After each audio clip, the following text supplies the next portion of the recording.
Kementerian Perdagangan Dalam Negeri dan Kos Hidup KPDN menyerbu sebuah kilang memproses ubat batuk tiruan di Mantin, Negeri Sembilan. Seorang wanita 38 tahun yang disyaki bertanggungjawab mengendalikan premis berkenaan ditahan.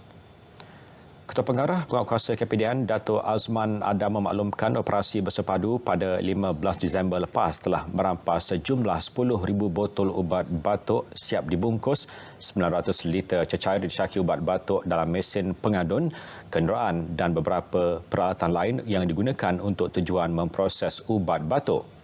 Dua bangunan industri atau kilang di kawasan perindustrian ringan yang dijadikan tempat pemprosesan ubat batuk tiruan itu turut disita dengan nilai anggaran keseluruhan RM2.6 juta. 56 akaun turut dibekukan melibatkan 9 entiti dengan 4 daripadanya merupakan akaun syarikat.